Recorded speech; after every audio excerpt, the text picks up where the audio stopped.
Welcome to The Shutter. This first story comes to us from Mike. It's a simple happening, but it's one of those very scary things that could happen to any one of us. Okay, settle in.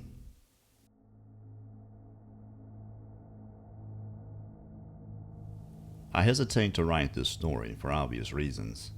I've never really spoken of it at length.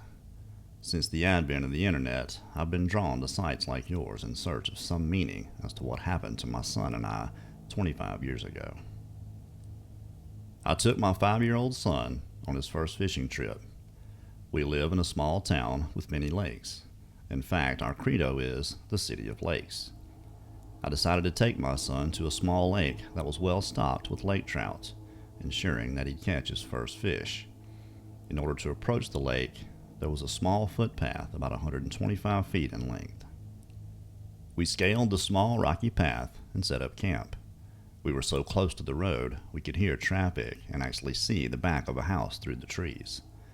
It was completely safe and a popular place for youngsters to fish. We tossed out our lines and the fish were really biting. For almost 2 hours or so, we hauled in trout after trout, much to the delight of my son. We had quite a catch. Out of nowhere, the sky had become quite angry looking. The air around us turned that funny color of amber, the way it does just before a lightning storm. I told my son it was time to leave, jokingly saying we had to leave some fish for someone else. We packed up our tackle boxes, grabbed our fish, which I had tethered to a branch, and turned to walk back up the path. This is when it happened. There simply was no path. Not wanting to scare my little boy, I told him to follow me and we'd take the fish back to our car. We began to climb the small hill where hours before had been a well-worn path by generations of fathers and sons fishing together, but now the path was simply not there. When we crested the hill, we looked at an expansive view of the deep, dark woods. The air around us was the deepest shade of amber yellow I've ever seen. The hair on the back of my neck stood straight up. I had no idea where we were. Again, not wanting to frighten my son, I said, we must have taken the wrong path. That's okay.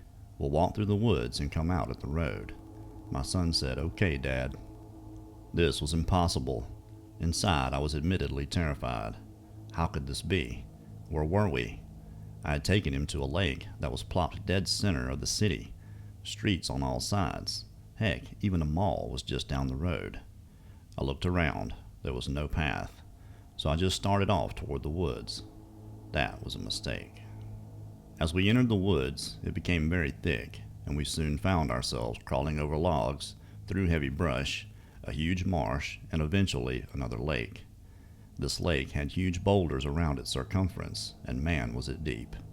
I told my son to stay back, and I approached the new lake. It was brackish, smelled like a bog, and was quite eerie. Standing on a rock, I hastily put my 2-piece rod together and fastened a weight. I took a cast a few feet from the rock, and the line unraveled all the way from my reel. Was this some type of quarry? I reeled my line back in, sat down with my son, and realized with horror we were lost. Lost in the city.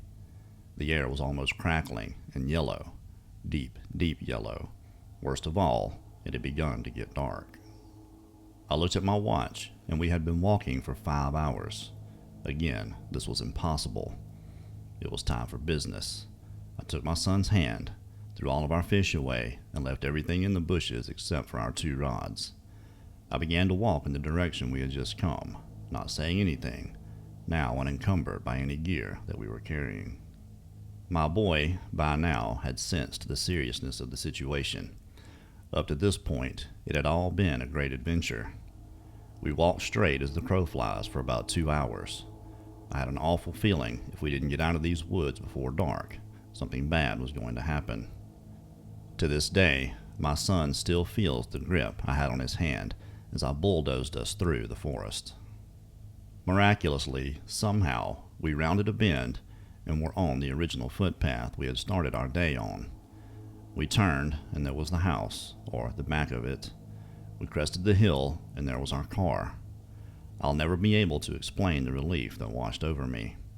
I think my little boy saved my life that day because I was so determined to save his.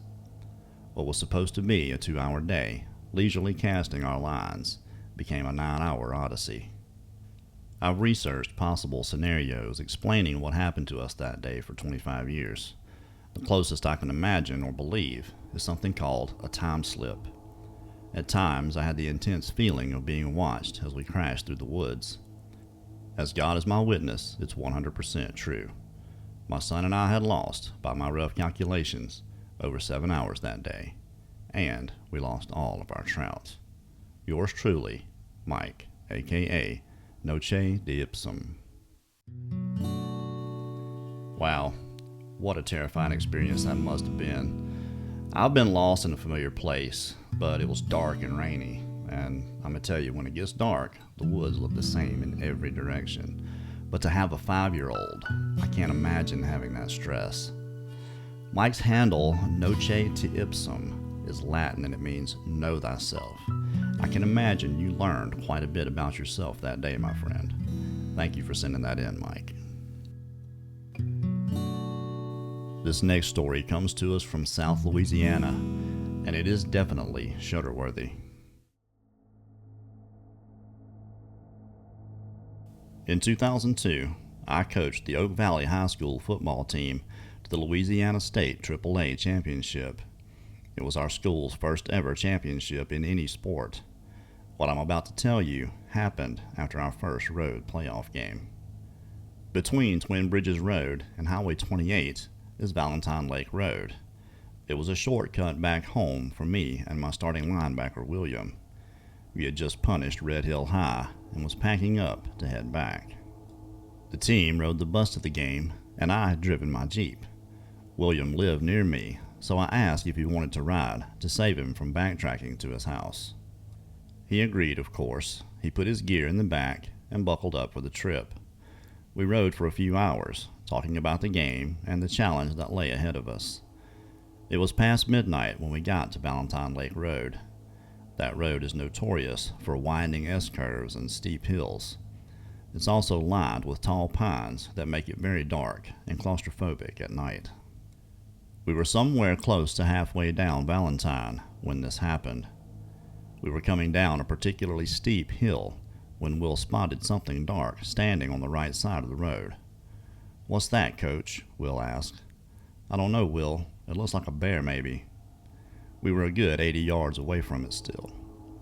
I could see it start to move into the road, so I let off the gas to prepare to slow down.